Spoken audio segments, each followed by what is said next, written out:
Вечните завети на Петър Дънов. Днес ще разгледаме за лицето и тялото. Какво казва Петър Дънов? Бейн Съдоно. Учете се да си движите очите нагоре, не надолу. Ако вие знаете, като срещнете някого как да го погледнете, на какво разстояние от него да застанете, какво да му кажете, това е нещо прекрасно. Винаги човек гледа нагоре и все по-нагоре да стигне до зенита. Зенитът е организиран човешки живот, реализация на всичко, което е желал. Има една светлина, от която хората умират. От човешките очи излизат особени светли лъчи, които действат убийствено. Човек с такива очи, като влезе между хората, носи нещастие. Хора, които са възприели светлината на такива очи, лоши, се разболяват. Има обаче очи, които лекуват. Жълтият цвят на очите показва, че чувствата са в анормално състояние. Вследствие на това тия нисши чувства влияят върху черния дроб и той не функционира правилно. Вследствие на това те изпращат тази жълтина по цялото тяло, с което искат да кажат на господаря: Господарю, твоите чувства не са нормални. Ако са жълти очите, разстроен е черния дроб. Ако са мътни очите, разстроена е храносмилателната система. Има ли изгубване на жизнения кръг около очите, човек е в дисхармония с слънчевия възел. Жизненият кръг е свързан с слънчевия възел, астрологически е свързан и с кръга на слънцето. Очите не бива да са много отворени, нито присвити. Наблюдавайте очите си, да следите промените, които стават в вашия вътрешен живот. Ако разбирате, като се погледнете в очите, може да видите какво ще ви се случи през деня. В окото се явяват разни петна по разните кръгове, от които петна може да се определи точно какво може да се случи на човека, не само за през деня, но и за по-дълъг срок от време. В окото са отбелязани епохите, през които има да се случват известни събития. В тези кръгове са дадени известни правила и човек, ако знае да чете по тях, ще може да се спаси от нещо лошо, което му предстои да мине. Ако тези кръгове са зацапани и не може да се чете по тях, спасение не може да има. Ако човек като вегетарианец и въздържател има мътни очи, това говори, че в кръвта му има излишно количество захар.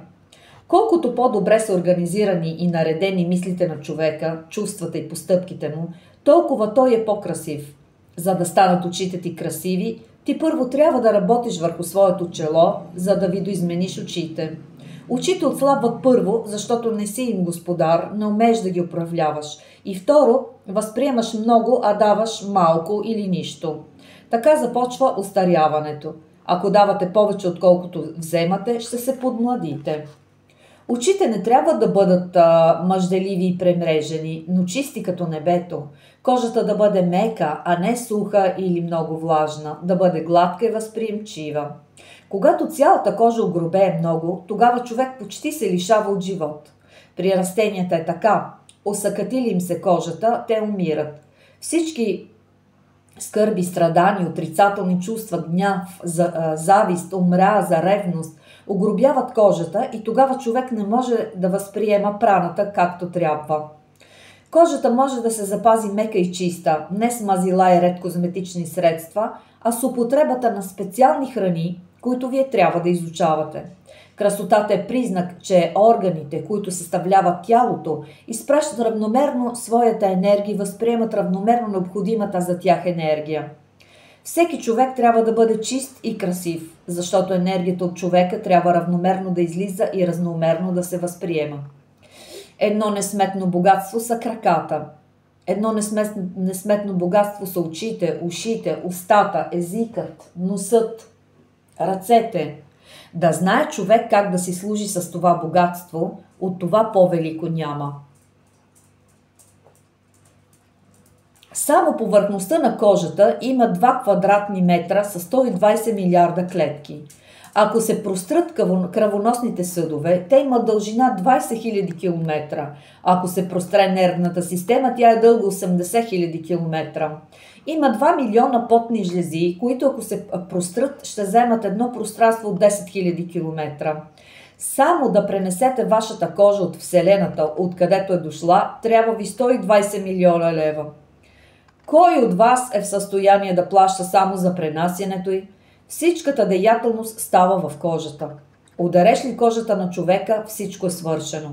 Когато мислите са чисти, чувствата са чисти и постъпките са чисти, кожата остава неизменно гладка и хубава. Животът здрав и хубав. Кожата трябва да се държи в изправност. Сухата кожа показва, че има недостатъчно влага в организма. Човек е пълен с електричество, нервен е, не дава да го пипнеш. Главата на учения, на гениалния, на талантливия, на обикновения човек може да бъде без косми, но не и главата на светията. Светията трябва да има гъста и хубава коса. Косите са голямо богатство за човека. Не отивай при лош човек или развален човек да ти реже косите. Свят човек само да ти пипа косите. Хора, които имат голямо количество електричество в себе си, космите и ногтите им стават твърди, тялото се изсушава и стават едни пропуквания в нервната система. Всяка промяна в природата има за цел да регулира енергиите. Космите и порите на кожата имат свойството да приемат влагата от въздуха. И затова, когато атмосферата е пълна с влага, с магнетизъм, те използват тези сили от нея. Ако човек се остави спокойно на въздействието им, това привличане на магнетични сили става много лесно. Обаче, докато стане обмяната между електричеството и магнетизма, човек усеща едно напрежение в себе си, като че нещо се пука. Щом отвън почне да вали, да гърми, у вас настава едно облегчение, което показва, че космите ви са приели достатъчно влага, която дава възможност на тези магнетични сили да влязат в организма ви. Тогава тялото дохожда до своето нормално състояние. Космите служат за регулиране на енергиите в човешкия организъм. Всеки косъм е център на динамична сила, която помага за разпространение на кръвта по повърхността на тялото. Космите са толкова необходими за човека, колкото растенията за земята. Ако растенията изчезнат, земята ще се превърне на пустиня. Когато водата потъне дълбоко в земята, корените на дърветата със своята магическа сила я извличат на повърхността на земята. За да не пресъхват изворите на човешкия живот, всеки ден човек трябва да посажда по една добра мисъл и по едно добро чувство в своята почва. Онези, които имат хубави коси и хубав цвят на лицето, винаги са разположени. Приглаждайте си често косата, мокрете я, вчесвайте я, правете всичко, за да сте винаги разположени. Само като се пипне косата, може да се познае какво представлява даден човек. Според мен косата не трябва да бъде бяла, но като тубероза естествена и в тези нюанси да се движи в цвета на туберозата. Косъмът да е здрав, мек, гладък и справен, не нагърчен. Хубавия косъм е от край до край гладък като копринена нишка.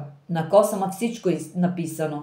Нервен ли си, скържав ли си, защо светиите с дълги бради? Отрежат ли си косите, това значи, че човек иска физически да бъде свободен.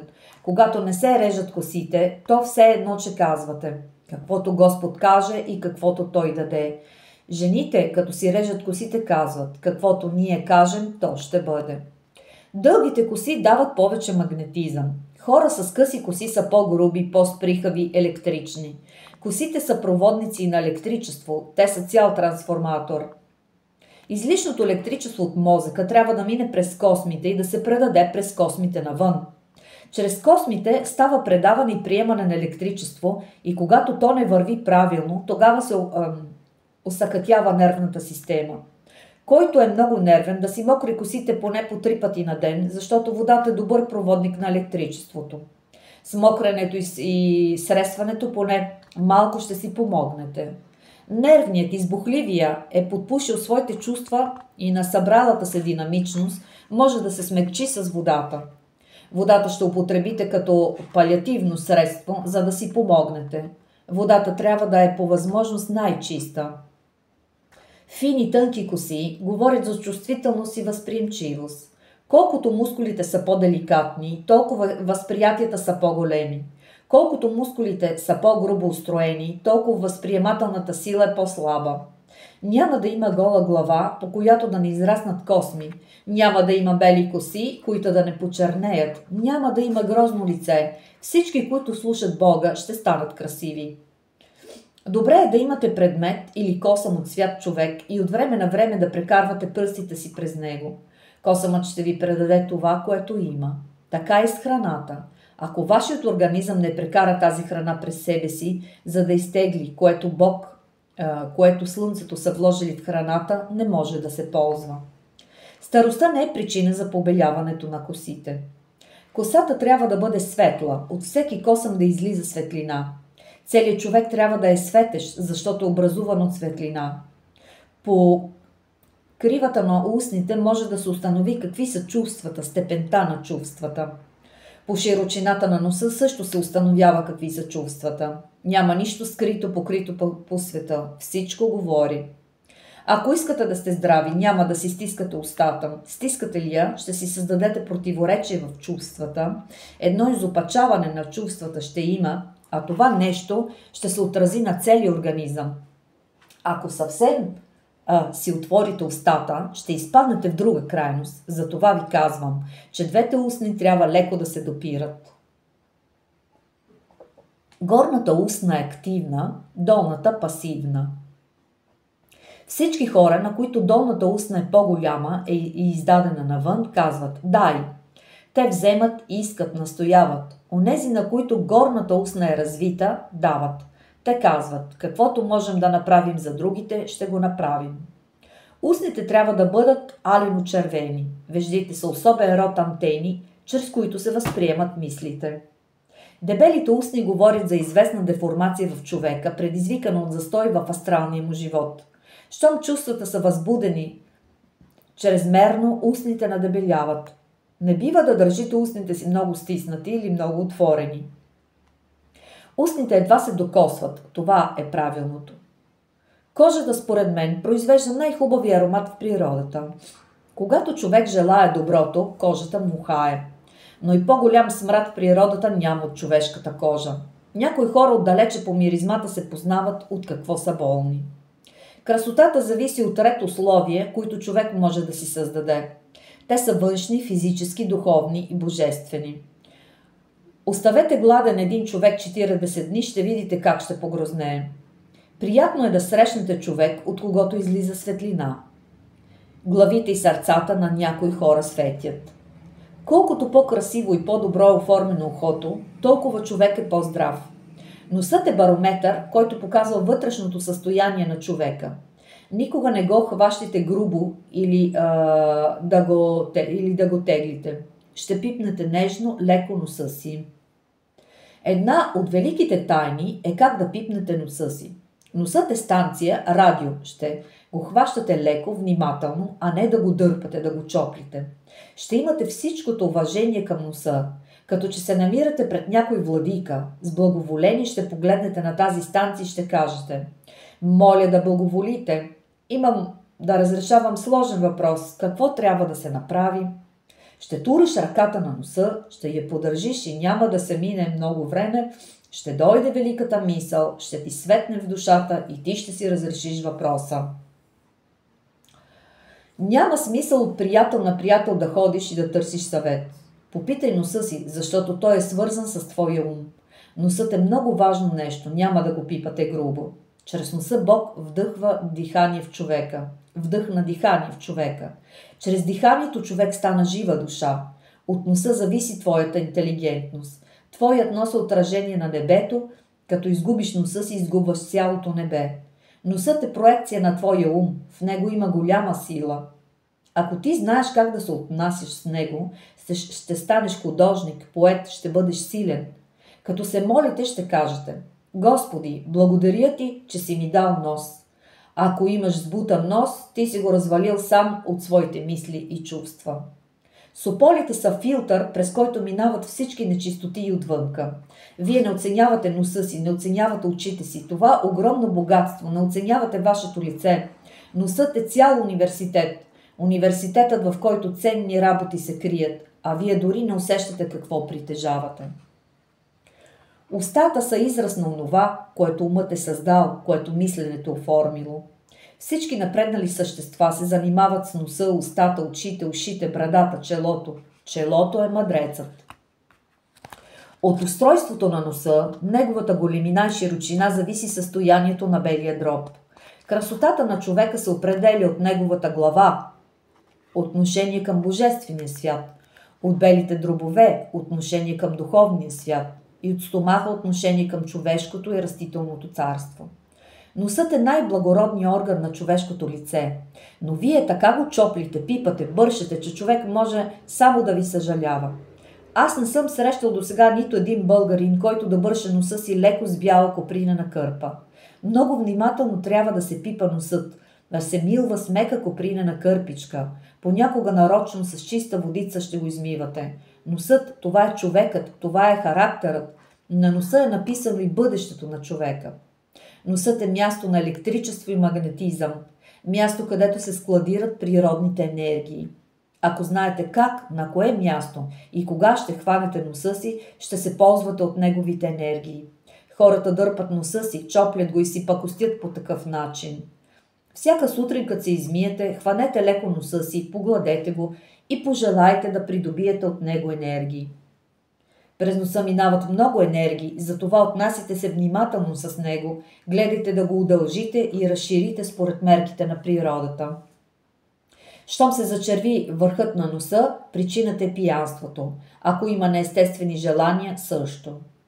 Ако по ногтите ти има много бели петна, това говори за ненормално състояние на нервната система. Кривите пръсти също говорят за нещо ненормално. А пък щом се изкриви и гръбнакът, и очите, и лицето, тогава няма какво да говорим. Ръката трябва да бъде хубава, кожата гладка и възприемчива, да не губи своята чувствителност. По ръкуването ще познаете с какъв човек имате работа. Усетите ли нещо неприятно от пипането на другата ръка, или стягане, или бързо отдръпване на ръката, това говори за някакъв потаен, неприятен характер. Ръката и очите всякога издават истинското състояние, те не лъжат. По-хубава вилица от пръстите няма. От пръстите излиза такава енергия, каквато от златото и среброто не може да излезе. Даже от светлината не може да излезе такава енергия. Ако пръстите в основата са дебели, трябва да възпитавате стомаха си. Ако са възлести, ще възпитавате дихателната система. Ако са заострени, ще възпитавате ума си. Такива хора послъгват доста. Преувеличават и сами си вярват на лъжите. За да лекувате някого, трябва да внесете в болни елементите, които му липсват. Трябва да дадете нещо от себе си, за да лекувате. Безименният пръст е склад, откъдето ти можеш да вземеш за себе си всичките сили, с които може да се разполага. Нямаш пари, скръбен си, нервен си, чувствата ти са хилави, умът ти хилав, започни да милваш безименния си пръст. Банката, изворът е този пръст. Палецът е регулатор, трансформатор, това е най-важният пръст. Хванете десния си палец, помилвайте го. Този пръст е свързан с енергиите на Божествения свят. Тялото е здраво, когато ръцете не са много сухи, нито много влажни, нито грапави. Всяко вътрешно вълнение се отразява на кожата. Всяко физическо падане има своя дълбока причина.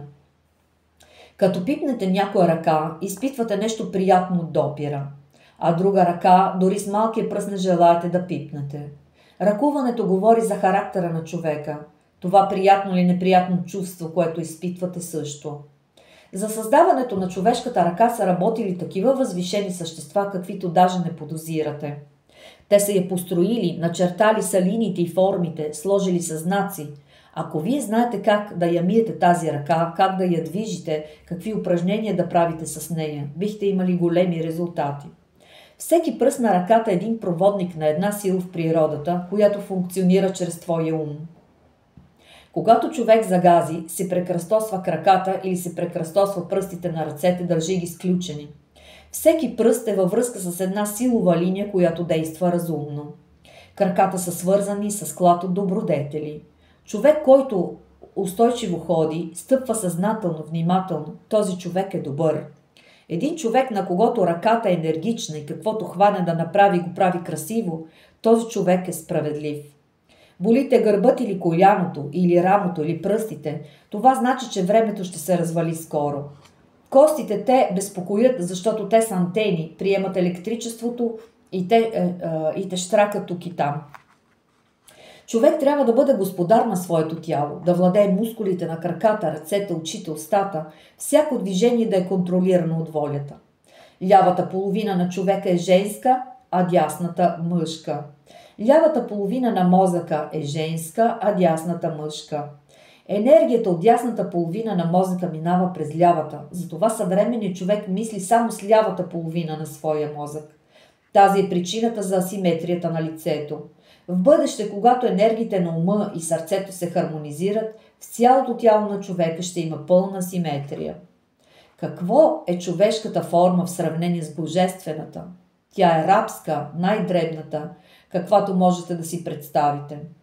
На когото костта на черепа е дебела, не е готов за новата култура. Ако костта е тънка и гъвкава, мозъчните центрове са отзивчиви, възприемчиви към вълните, които идват от добрите и възвишени същества. Човек чрез вътрешното си радио може да се разговаря с съществата от невидимия свят.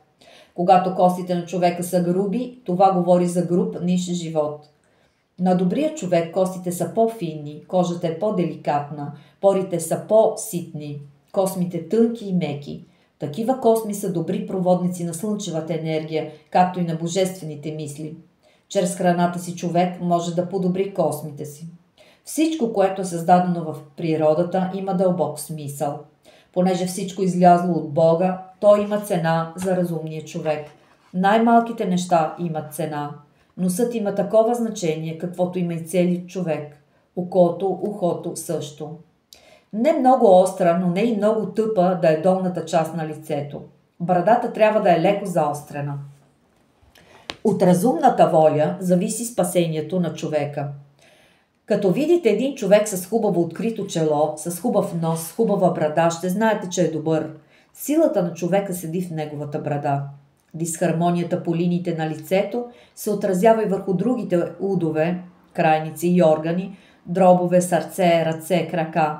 За да възстановите хармонията между всички органи и удове, крайници, трябва да работите върху себе си и да се молите усърдно.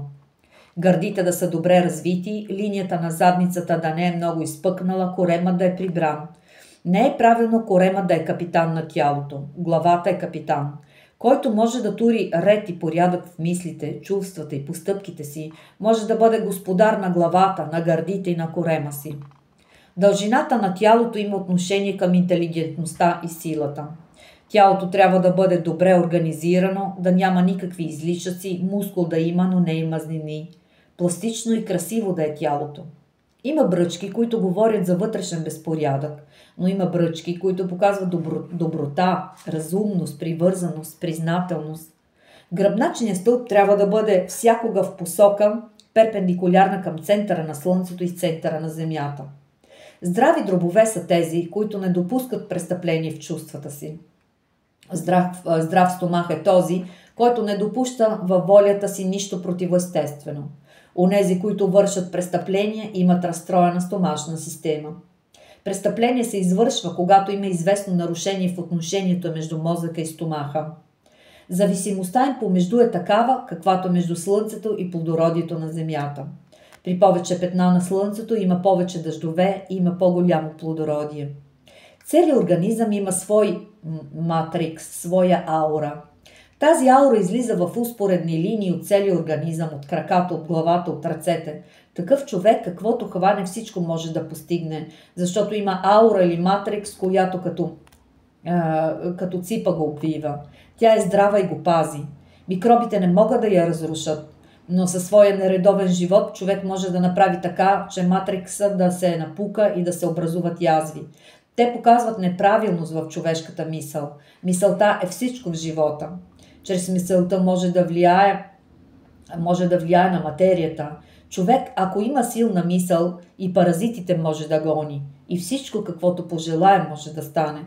Престъпленията се отразяват на лицето на този, който ги е направил. Отразяват се на равновесието му. Праведният пази равновесие, върви изправен, движенията му са пластични, съзнанието е всякога будно. Природата отбелязала върху нашия череп всичко, което човек е минал през хилядите поколения, но същевременно е отбелязала и начини и правила, по които той може да изправи живота си и да разработи добри качества и добродетели у себе си. Природата отбелязала за всеки човек какви връзки трябва да направи в живота си и с какви хора. Природата, когато искала да покаже, че един човек е добродетелен, тя е направила горната устна на ухото широка, красиво закръглена, а пък на този, на когото ухото горе е заострено като на лисица, той е лукав и хитър като лисицата. Заострена ли е или като изядена долната част, месестата на ухото? Това говори за малък жизнен капитал. Стомахът не работи добре и те не живеят дълго. По-дълго и по-широко ли е ухото, човек дълго живее и бързо се възстановява от заболявания. От ухото зависи как ще се стимулира твоя мозък. Лицето е капиталът, който е даден от Бога в обращение. Човешката ръка е капиталът, който дава приход. Човек има брада, има нос, има палец. Отрежете палеца, носа и брадата на един човек и ще се получи едно животно. Хиляди същества са работили, за да образуват носа, брадата и палеца. Никога не крийте палеца си отвън. Трябва да бъде и нагоре, и отгоре. Ниските хора са беля на Господа. Най-ниските са от дяволски происход. Младият трябва да бъде здрав, а старият да запази своето знание и да не умира. Младият да не остарява. Тялото не бива по никой начин да се изтощава, както са правили постниците. Постът да е умерен, да се премахнат излишните натрупани вещества. Вратът не трябва да е пълен, понеже в него има жлези, които изпълняват отлични функции, и той не трябва да е тлъст, за да си извършват правилно работата тези жлези. Ако се натрупат там много мазнини, зареждат се различни гръдни болести, сливиците заболяват и ред други болезнени състояния, свързани с неправилното функциониране на тези жлези. Хирургията е стара наука и рязането на сливиците е краен метод. Положението не се подобрява, а се влошава. Празното място с какво ще се запълни? Да възстановим нещо, това е наука. Да извадиш окото, но да сложиш едно ново, да възстановиш зрението, това е хирургия. Всеки може да отреже един крак, но да се направи нов, като отрязания, това не всеки може. Има един център между веждите. Има една жлеза в гърлото, друга в сърцето, трета в гръбначния стълб и много други жлези, които трябва да проучавате, да си ориентирате в процеси, които сега ви смущават. Вие, например, не знаете какво ще бъде времето, а можете прекрасно да знаете. Някой има да ви дава пари, има една жлеза, чрез която може да разберете предварително ще даде или парите или не. Онзи, който има да дава, мисли, няма да му ги дам. Тази мисъл като вълна се разпространява, а жлезата я долави и предава, няма да ти плати. Той каза, че ще ми плати. Да, но това е негово последно решение. Ти вярваш на това, което е казал, но жлезата долавя решението му. Тази жлеза много точно предава всичко и не само за сега, но и за след хиляди години може да ти каже какво ще стане. Това, което е настояще за напредналите същества, за нас е бъдеще. Те знаят, имат програма, която ние по никой начин не можем да изменим. Колко жлези има в човешки организъм, за които учените даже не подозират? Сляпото черво е една жлеза, която за в бъдеще ще играе важна роля, а сега лекарите я режат без да знаят какъв дисонанс настава в организма, когато се премахне. Жлезите трябва да развиете. Когато сте в мъчноти, насочете вниманието си към тази жлеза, която е в гърлото или под лъжичката и ще получите отговор. Пророците са имали в себе си развити тези жлези и всичко са виждали. Здравето почива на един закон, на една жлеза, която е поставена под лъжичката на човека. Ако ти свържеш тази жлеза с слънчевите енергии, да знаеш кога изтичат тези благотворни енергии, ще имаш резултат. Всеки човек, който може да тури тази жлеза в контакт с слънчевата енергия, той може да живее на земята толкова, колкото иска.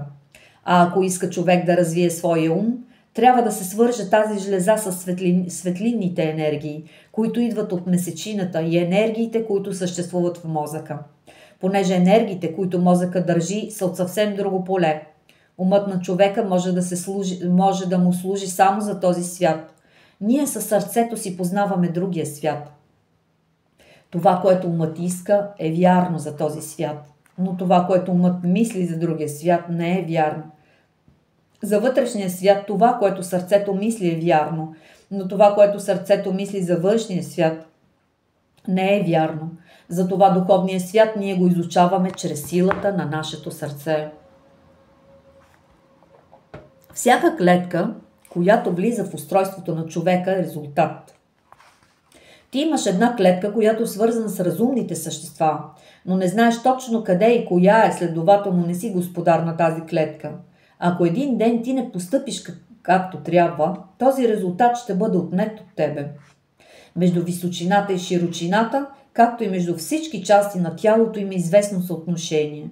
Главата, мозъкът и сърцето също се измерват по височина и ширина. Силата на човека седи в мозъка му, но животът му седи в сърцето. Знанието нищо не може да ни ползва, ако ние не можем да придобием живота. Има хора, които имат слабост към жените. Тази слабост ще я открием, като пипнем човека зад ушите. Там има една костичка и ако тя е много изпъкнала, този човек има слабост към противоположния пол. Не е лошо, че един мъж се увлича по жените. Той е богат, търси да вложи капитала си някъде и само жените могат да му купят стоката. А вие казвате, че този човек е ненормален. Той намира една жена, която като него има стока и те си разменят стоките, както правят сегашните държави. Понеже центърът на любовта е много силно развит, там се набират енергия, която му причинява голямо безпокойство и като не знае законите, по които да трансформира тази енергия, той търси начин да се освободи. Затова трябва да намери жена, на която този център също да е развит и тя веднага да асимилира тази енергия. Ще стане обмяна на енергиите им. То е същото, когато е подута ръката на човека. Нали трябва да се направи компрес, за да се всмуче нечистата материя. На тази енергия в мозъка трябва да намериш работа, за да се трансформира. Има много религиозни хора, на които тези центрове са силно развити и като се натрупа много енергия, те ако не я пласират, стават големи фанатици, религиозни маняци и какви ли не. Тези религиозни хора трябва да намерят други като себе си, за да стане обмяна, за да стане трансформиране. Когато обмяната не е правилна, тогава се раждат всички противоречия. Според този закон, ако при един мъж, на когото центърът на пола в малкия мозък е силно развит, дойде една жена с слаб развит център, на този мъж не е за нея, нито тя за него. Щом започнат да осиромашават чувствата, косите почват да намаляват. Чувствата на човека са свързани с неговите коси. Интелигентността е свързана с гладкостта на лицето. Колкото лицето е по-гладко, толкова този човек е по-умен. Грубо ли е лицето, груб е умът. Косите груби ли са, дебели и остри и чувствата са такива неотдялани. Всяка линия, точка, размер, цвят на човешкото лице говорят за качествата или недъзи за вътрешния живот на човека. Някои линии са неподвижни, понеже съответните способности, съответните чувства не са започнали да функционират. Има линии, които са много подвижни. Когато хората са много чувствителни, близо около устата им има едно едва забележимо движение, едно мърдане на устните. Или когато някой е нервен, има мърдане на лицето, или свиване, или разпущане на лицевите мускули.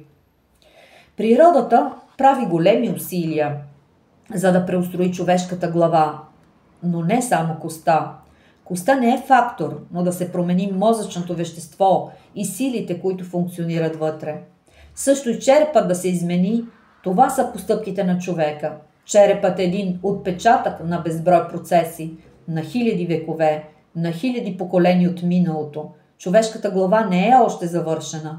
Много неща има, които ще се изменят. Идеален череп за сега не съществува. Когато човек е хармоничен, той пише правилно, ходи, движи се красиво. Грозотата на хората се дължи на греха. И в най-красивите форми има понякога нещо грозно. Слънцето, източник на най-голямата светлина, произвежда чернота, стига няколко месеца да се печете на лъчите му. Всички отрицателни състояния правят човека грозен. Не казвай, че сте грозни, хубави сте. Ако поддържаш доброто в себе си, ще бъдеш строен и здрав. Здравето на твоя стомах зависи от добротата ти. Здравето на твоите дробове зависи от твоята любов. Човек обича ли, никога не може да заболеят дробовете.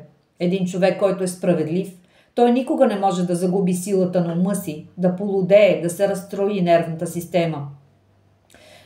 Несправедлив ли си и ръцете ще заболеят. Лицето на човека е образ и подобие на неговата мисъл. По лицето, по ръцете, по черепа, по цялото тяло съдим какъв е човекът. Ако отворите черепа на човека и видите това, с което той работи, то е страшна работа. Ако извадите мозъка от гръбначния стълб, ще видите, че нервната система представлява една змия с такава голяма глава, като едно чудовище. Онази змия, която изкуси Адам и Ева, а в гръбначния стълб и в главата на човека. Онази змия, която изкуси Адам и Ева, извинявам се с гласа, обаче на четенето стана дълго. Онази змия, която изкуси Адам и Ева, е в гръбначния стълб и в главата на човека. Значи това трябва да си го асимилираме. Всъщност ще го прочета още един-два пъти. Лицето на човека е образ и подобие на неговата мисъл. По лицето, по ръцете, по черепа, по цялото тяло съдим какъв е човекът. Ако отворите черепа на човека и видите това, с което той работи, то е страшна работа. Ако извадите мозъка от гръбначния стълб, ще видите, че нервната система представлява една змия с такава голяма глава, като едно чудовище. Онази змия, която изкуси Адам и Ева, е в гръбначния стълб и в главата на човека. Кръвта на човека не се разпилява, тя се събира в шишета от разумните същества, слага се етикет от кого и я пазят в своите аптеки. Ще служи за бъдещата култура. Разумното слово без тяло не може да се прояви. Ние трябва да пазим своето тяло, мозъка си, нервната система. Умът на физическото поле зависи от устойчивостта на нервната система. Когато нервите се разстроят и не могат да предадат тази енергия, която мисълта изисква, той ще стане слабоумен. Добрината на сърцето се предава също по известни нерви, които ако отслабнат, човек не може да развие своята добрина и става малодушен. Волята се предава по трети род нерви. Когато те отслабнат и не могат да предадат своята силова енергия, човек става безхарактерен. Ние трябва да дойдем до такова положение, че да нямаме нужда от нерви.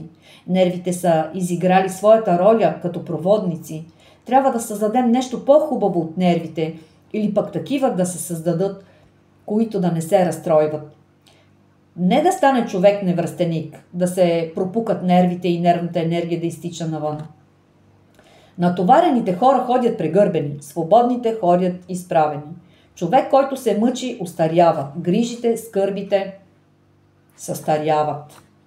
Така, това бяха мислите на Петър Дънов, Беин Садъна, за лицето и тялото. Размислете си, слушайте го повече пъти. Това са рецепти, препоръки, хигиена, навици на българите, всичко това, това е нашия духовен учител Петър Дънов. На книгите са разпространени навсякъде. Обаче просто трябва да следваме тези съвети, тези златни правила за дълъг живот, без болести, в хармония със себе си. Следващото аудио-видео ще бъде за хората. Можете спокойно да си слушате тези аудио-видео и да си вършите и друга работа, но това влиза вътре в съзнанието, вътре във вас. Значи за хората и след това ще има друго аудио-видео за хората и за дома.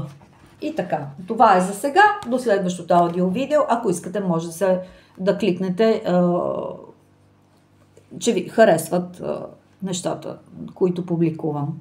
Ом Намah Шивая.